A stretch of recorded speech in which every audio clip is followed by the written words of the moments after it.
الحمد لله حمدا كثيرا طيبا مباركا فيه. أشهد أن لا إله إلا الله وحده لا شريك له، وأشهد أن محمدا عبده ورسوله.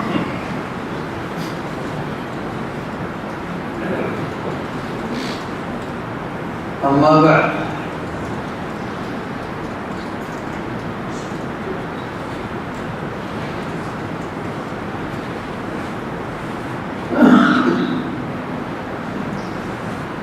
فأعوذ بالله من الشيطان الرجيم. وإن يكذبوك فقد كذبت رسل من قبلك وإلى الله ترجع الأمور. يا أيها الناس إن وعد الله حق فلا تغرنكم الحياة الدنيا ولا يغرنكم بالله الغرور. إن الشيطان لكم عدو فاتخذوه عدوا إنما يدعو حزبه ليكونوا من أصحاب السعير.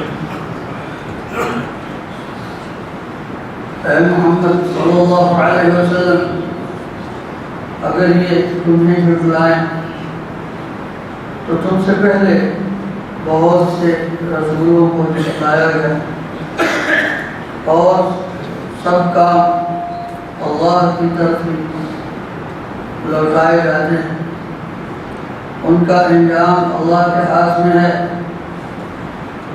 یا ایھا الناس، اے انسانوں، ان وعد اللہ حق، اللہ کا وعدہ سچا ہے۔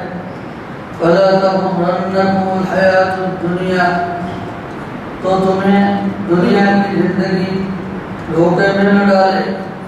ولا یغرنکم باللہ الغرور، اور نہیں وہ بڑا دغاباز تمہیں اپنے فریب میں مبتلا کر لے۔ ان الشیطان لکم عدو، آگاہ رہو، شیطان تمہارا دشمن ہے۔ فاتخذوہ عدوا، اسے اپنا دشمن ہی سمجھو۔ انما يدعو حزبه ليكونوا من اصحاب السعير، وہ تو اپنی پارٹی کو بلاتا ہے تاکہ سب مل کر جہنم میں ساتھی بن کر رہیں۔ والعیاذ باللہ۔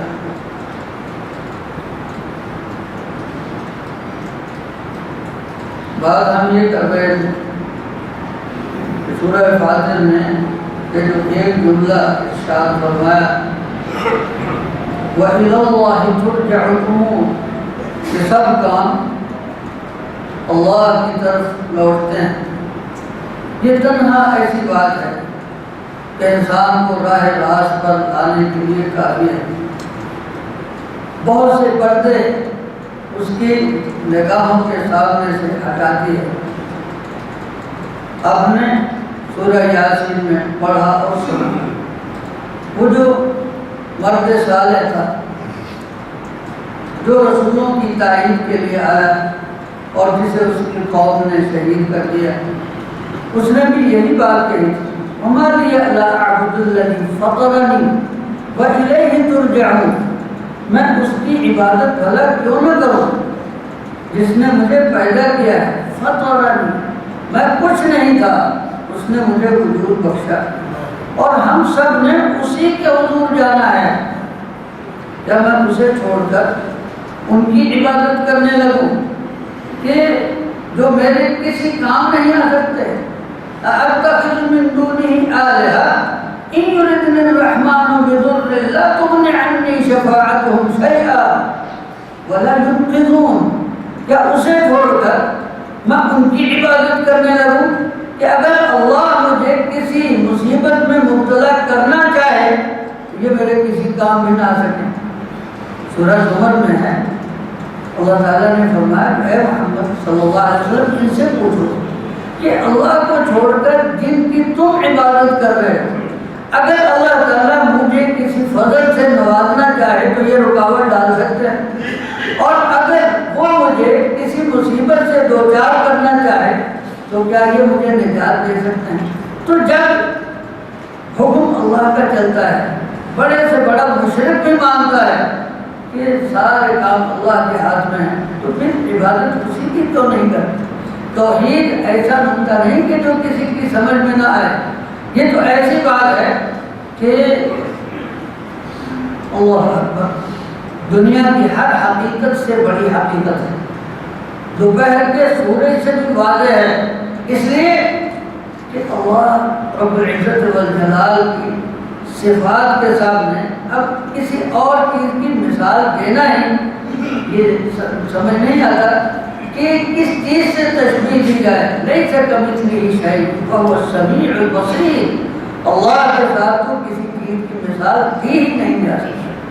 تو اللہ کے متعلق جتنے مرغوب یہ جو تعلق ہے بندے کا اپنے رب تعالیٰ کے ساتھ، دنیا کے کوئی تعلق اس وقت تعلق کے ساتھ میل نہیں کھاتا۔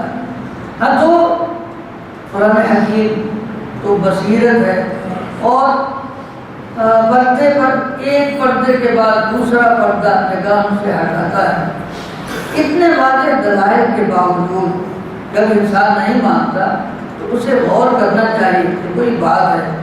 قرآن خود اس کی طرف اشارہ فرماتا ہے، یا ایھا الناس ان وعد اللہ حق، انسانوں اللہ کا وعدہ سچا ہے۔ فلا تغرنکم الحیات الدنیا، تمہیں دنیا کی زندگی کسی فریب میں مبتلا نہ کر لے۔ ولا یغرنکم باللہ الغرور، اور نہ ہی وہ بڑا دغا باز اپنے دھوکے میں تمہیں پھنسا لے۔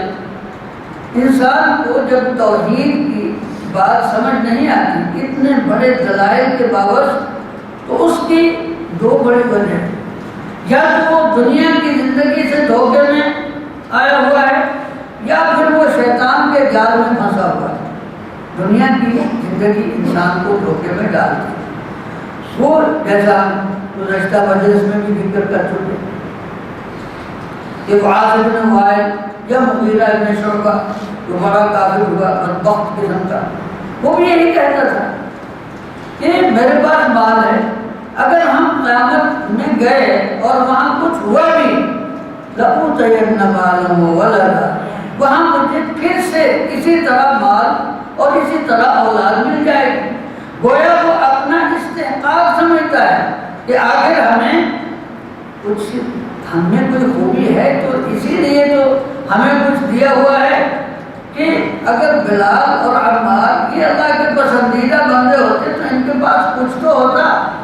یہاں تک کہ لوگوں نے بدبختوں نے تو رسول اللہ صلی اللہ علیہ وسلم کے بارے میں بھی کہہ دیا تھا، جب آپ طائف میں لوگوں کو سمجھانے کے لیے گئے تو یہی انہوں نے کہا ہوا علی کیا رسول ہے کہ مکے سے پیدل چل کر آیا ہے، کیا تمہارے پاس کوئی سواری بھی نہ تھی؟ ما لہذا الرسول یاکل الطعام ویمشی فی الاسواق، کیا رسول ہے کہ کھانا بھی کھاتا ہے، جس طرح ہمیں بھوک لگتی ہے اسی طرح اسے بھی بھوک لگتی ہے، اور ویمشی فی الاسواق، جس طرح ہم بازاروں میں چلتے پھرتے ہیں اسی طرح یہ بھی بازار میں چلتا پھرتا ہے۔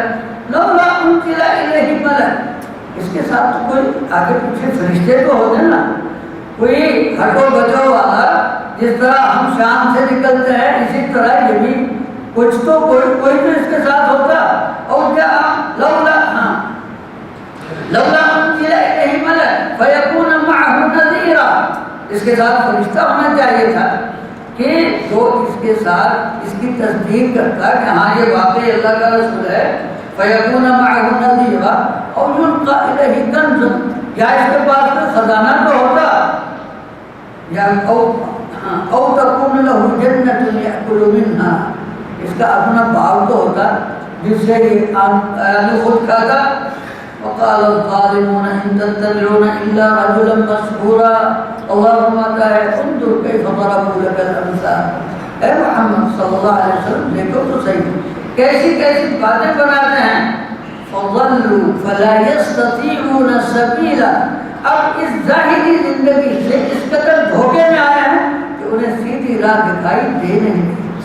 حالانکہ حضرت محمد رسول اللہ صلی اللہ علیہ وسلم کس قدر واضح بات ہے جو وہ کہہ رہے ہیں کہ ایک اللہ کی عبادت کرو، اس کے ساتھ شریک نہ بناؤ، یہ بت جو تم نے خود ہی بنائے ہوئے ہیں ان کی عبادت نہ کرو، جس نے آسمان و زمین اور تمہیں بنایا ہے اس کی عبادت کرو، لیکن فَضَلُّوا فَلَا يَسْتَطِيعُونَ سَبِيلًا۔ اللہ رب العزت والجلال، صحیح بات ہے، سورہ الفرقان ہے جو ہم اس وقت پڑھ رہے ہیں، یہ مقام پڑھنے والا ہے۔ اللہ رب العزت والجلال فرماتا ہے تبارک الذی ان شاء جعل لك خیرا من ذلک جنات تجری من تحتها الانہار ویجعل لك قصورا۔ اے محمد صلی اللہ علیہ وسلم یہ کیسی باتیں کرتے ہیں؟ اگر اللہ چاہتا تو جو کچھ یہ کہہ رہے ہیں نا اللہ تعالیٰ تمہیں اس سے کہیں زیادہ عطا کر دیتا۔ یہ باغات کی بات کر رہے ہیں، یہ محلات کی بات کر رہے ہیں۔ اگر اللہ چاہتا تو وہ ان کے ساتھ گمان میں نہیں ہے، جو کچھ ان کے لیے جو ہم آپ کو دے سکتے ہیں، اور انشاءاللہ اللہ تعالیٰ دے گا بھی۔ یہ تو حضرت محمد رسول اللہ صلی اللہ علیہ وسلم کا اختیار ہے، وگرنہ دنیا کی بادشاہی ہمیشہ ہمیشہ کی زندگی یہ تو نبی صلی اللہ علیہ وسلم کو پیش کی گئی، اور نبی اکرم صلی اللہ علیہ وسلم نے تواضع اختیار کیا تھا کہ میں عبد رسول ہوں گا، میں بندہ بن کر رہنا چاہتا ہوں، اور دنیا میں مجھے نہیں رہنا ہے، الرفیق الاعلیٰ، مجھے تو اللہ کے پاس جانا ہے۔ یہ نبی صلی اللہ علیہ وسلم کا اختیار تھا۔ ان لوگوں کو کیا پتا، ان کے تو تصورات اسی دنیا میں بھٹکے ہوئے ہیں۔ فَضَلُّوا فَلَا يَسْتَطِيعُونَ سَبِيلًا تبارک الذی ان شاء جعل لك خیرا من ذلک جنات تجری من تحتها الانہار ویجعل لك قصورا بل کذبوا بالساعة۔ یہ تعمل ٹولیاں کیوں مار رہے ہیں؟ وجہ یہ ہے کہ آخرت کو جھٹلاتے ہیں، وہی گھڑی کہ سب نے اللہ کے پاس جانا پھر پتہ چلے گا۔ وَأَعْتَدْنَا لِمَنْ كَذَّبَ بِالسَّاعَةِ سَعِيرًا إِذَا رَأَوْا مِن مَّكَانٍ بَعِيدٍ سمعوا لها تغيظا وزفيرا۔ جب جہنم پر ان کی نگاہ پڑے گی اور جہنم ان کو دیکھے گی، ان کو سنائی دے گا تغیظا وزفیرا، کہ وہ غصے سے پھٹ رہی ہوگی اور وہ لمبے لمبے سانس لے رہی ہوگی۔ وَإِذَا أُلْقُوا مِنْهَا مَكَانًا ضَيِّقًا مُقَرَّنِينَ، اور جب جہنم میں ایک تنگ جگہ پر زنجیروں میں جکڑے ہوئے پھینک دیے جائیں گے، دعوا هنالك ثبورا، وہاں کہیں گے کاش ہم مر جائیں۔ اللہ فرمائے گا لا تدعوا اليوم ثبورا واحدا، آج ایک موت کو مانگ رہے ہو، آج موتیں مانگو۔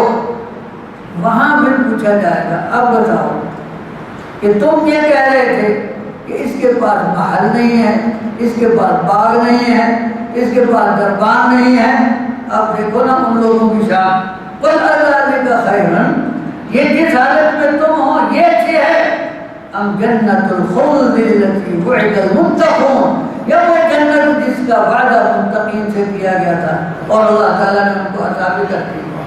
اب وہ اپنی آنکھوں سے دیکھ رہے ہیں کہ ہم کہاں ہیں اور جنہیں ہم حقیر جانتے تھے وہ کہاں ہیں۔ تو دنیا کی زندگی بسا اوقات انسان کو بڑے فریب میں مبتلا کرتی ہے۔ دنیا کی زندگی کے پیمانے، دنیا کے پیمانے بالکل ہمارے غلط ہیں، ہم نے اور پیمانے بنائے ہوئے ہیں، خود بھی فریب میں مبتلا ہیں، دوسروں کو بھی فریب دیتے ہیں۔ وہ حدیث ہم آپ کو بارہا سنا چکے ہیں، نبی اکرم صلی اللہ علیہ وسلم کی، نبی صلی اللہ علیہ وسلم مجلس میں تشریف فرما تھے، ایک آدمی گزرا بڑی شان و شوکت سے، لباس فاخرانہ، بڑی اعلیٰ سواری پر گھوڑے کو ایڑ لگاتے ہوئے گزرا۔ نبی صلی اللہ علیہ وسلم نے فرمایا کیسے، تمہارا کیا خیال ہے اس شخص کے متعلق؟ لوگوں نے کہا یہ تو بڑا آدمی ہے۔ جب یہ مجلس میں بات کرتا ہے تو سارے غور سے سنتے ہیں، اور اگر یہ کسی کو بات کہتا ہے تو حکم ماننے کو لپکتے ہیں۔ یہ حدیث کا ترجمہ سنا رہا ہوں آپ کو۔ اور اگر یہ کہیں جا کر دروازہ کھٹکھٹائے تو فوراً دروازہ کھلتا ہے، اور اگر کسی سے رشتہ مانگے تو کوئی انکار نہیں کر سکتا۔ کچھ دیر بعد ایک دوسرا آدمی گزرا، پوچھا اس کے بارے میں کیا کہا ہے، جو غبار آلودہ لباس ہے۔ لوگوں نے کہا اس کی تو کوئی حیثیت نہیں، اگر مجلس میں بات کرے تو کوئی سنتا نہیں، بلکہ چپ کرا دیتے ہو گے، بڑوں کے سامنے نہیں بولا کرتے۔ اور اگر کہیں دروازہ کھٹکھٹاتا رہے تو کوئی پرواہ نہیں کرتا، دروازہ نہیں کھلے گا۔ کہیں سے رشتہ مانگے تو اس کو کوئی رشتہ نہیں دے گا۔ فرمایا رسول اللہ صلی اللہ علیہ وسلم نے، وہ جو پہلے شخص گزرا تھا نا، اگر ساری زمین اس جیسے لوگوں سے بھری ہوئی ہو، اللہ کے میدان میں یہ تنہا اس سے بھاری۔ ہمارے پیمانے اور ہیں، نہ تغرنکم الحیات الدنیا، دنیا کی زندگی تمہیں دھوکے میں نہ ڈالے۔ اور ایک اور فریب، وہ شیطان بس اوقات ہماری نظروں پر جادو کرتا ہے۔ جو چیز بھلی ہے اسے بری دکھاتا ہے، جو بری ہے اسے بھلی دکھاتا ہے۔ اللہ رب العزت والجلال نے فرمایا یا ایھا الناس، لوگو ان وعد اللہ حق، اللہ کا وعدہ سچا ہے، اللہ کا وعدہ سچا ہے۔ جس چیز کا وہ حکم دے رہا ہے وہ حق ہے، جس چیز کا تم سے وعدہ کر رہا ہے وہ حق ہے۔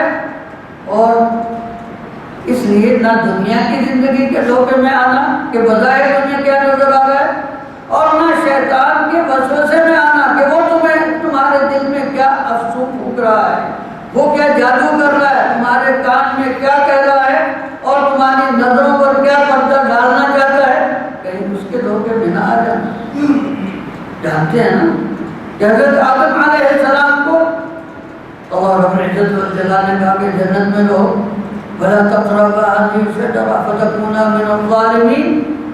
ادھر سے یہ ساگ آ کرتے هَلْ أَدُلُّكَ عَلَى شَجَرَةِ الْخُلْدِ وَمُلْكٍ لَا يَبْلَىٰ، کیا آپ کو میں ایسا پودا بتا دوں کہ جو کھا لیں گے تو ہمیشہ رہیں گے، اور ایسی بادشاہی ملے گی کہ جو اس کو کبھی زوال نہیں۔ حضرت آدم علیہ السلام بھول گئے کہ اللہ نے ایک وعدہ کیا ہوا ہے، ان وعد اللہ حق۔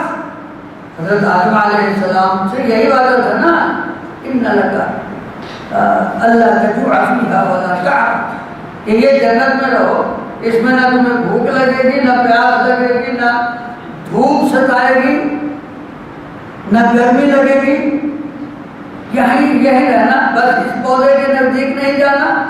وہ نظروں سے باہر ہو گیا، اور شیطان نے آگر افسو پھونک دیا کہ یہ کھا لو گے تو ہمیں، پھر ہوا کیا، ان وعد اللہ حق۔ جب انہوں نے چکھا تو چکھتے ہی نتیجہ الٹ ہو گیا۔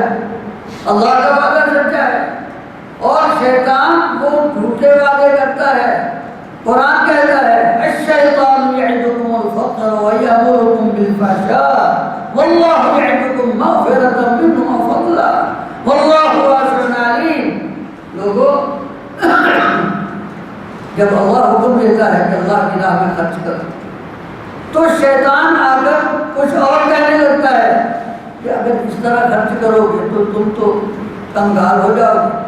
الشیطان یعدکم الفقر، اور ساتھ ہی ویأمرکم بالفحشاء، اور غلط کاموں میں تمہیں خرچ کرنے پر اکساتا ہے کہ اچھے کام پر خرچ کرنا ہو تو شیطان رکاوٹ ڈالتا ہے کہ اس طرح تو کنگال ہو جاؤ گے، اور وہی شیطان دوسری طرف غلط کاموں میں انسان کا ہاتھ ایسا کھولتا ہے کہ سمجھتا ہے کہ معاشرے میں ناک کیسے رہے گی، نمود کیسے ہوگا، لوگوں کو پتہ کیسے لگے گا کہ خان صاحب کے بڑے بیٹے کی شادی ہے۔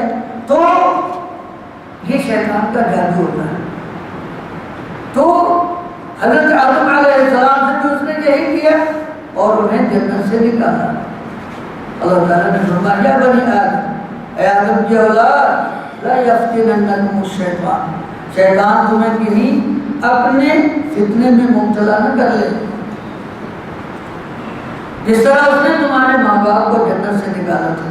ينزع عنہما لباسہما، وہاں سے ان کا لباس تک اس نے چھین لیا، اور لباس چھیننا یہ شیطان کا بہت بڑا حربہ ہے۔ ناموں سے مختلف اچھے ناموں سے لباس چھینتا ہے۔ یہ دیکھیں ملبوسات کی جتنی نمائشیں ہوتی ہیں اس میں لباس کہاں ہوتا ہے؟ بے لباسی کا نام لباس رکھ دیتا ہے۔ فیشن شو ہے اور کہتے ہیں کہ یہ اور جسم اوریاں ہیں۔ دیکھیے قربان جائیے حضرت محمد رسول اللہ صلی اللہ علیہ وسلم۔ ایک جملے میں یہ ساری حالت کی تصویر ہماری آنکھوں کے سامنے ہے۔ فرمایا اذا رأیتم کاسیات عاریات، جب تم ایسی عورتیں دیکھو کہ جو جسم پر یعنی کپڑا تو بہت سا پہنے ہوئے ہیں لیکن اس کے باوجود بے لباس ہے، مائلات ممیلات، جو خود بھی غلط راہ پر چلتی ہیں، لوگوں کو بھی اس کی طرف آمادہ کرتی ہیں، تو ایسی عورتوں کو دیکھو تو کہو علیکن لعنت اللہ، تم پر اللہ کی لعنت ہو، تم پر فرشتوں کی لعنت ہو، تم پر تمام انسانوں کی لعنت ہو۔ تو شیطان یہ کرتا ہے کہ بری باتوں کو اچھی اور اچھی باتوں کو بری بنا کر پیش کرتا ہے۔ تو قرآن نے کہا لا تغرنکم الحیات الدنیا، نہ تو دنیا کی زندگی تمہیں کسی فریب میں مبتلا کرے اور نہ وہ تغابات، ولا یغرنکم باللہ الغرور، اس لیے ان الشیطان لکم عدو، وہ تمہارا دشمن ہے، فاتخذوہ عدوا، اس کے ساتھ ایسا سلوک کرو جیسا دشمن کے ساتھ کیا جاتا ہے۔ دشمن کھانا بھی کھلائے نا، اچھے سے اچھا کھانا بھی سامنے رکھے تو آدمی ٹھٹکتا ہے کہ یہ میرا دوست کب سے ہوا، کہیں کچھ ملا نہ دیا ہو شراب میں، کہیں ایسا نہ ہو، یہ ہمارا کب سے خیال ہوا۔ وہ اچھے سے اچھے سودے کی پیشکش کرے، آدمی قبول نہیں کرتا، اچھے سے اچھا کھانا پیش کرے، اس کی دعوت قبول نہیں کرتا۔ تو شیطان جو ہمارا پکا دشمن ہے وہ کہیں دام ہمرنگ کی زمین بچھا کر کہیں ہمیں پھنسا نہ لے۔ تو اللہ کا وعدہ سچا ہے اور وہ ہم پر رحم کرنے والا ہے، تو اس رؤوف و رحیم کو بھول کر اس دغاباز کے قبضے میں اور اس کے جال میں نہ پھنسے۔ وباللہ تعالی توفیق۔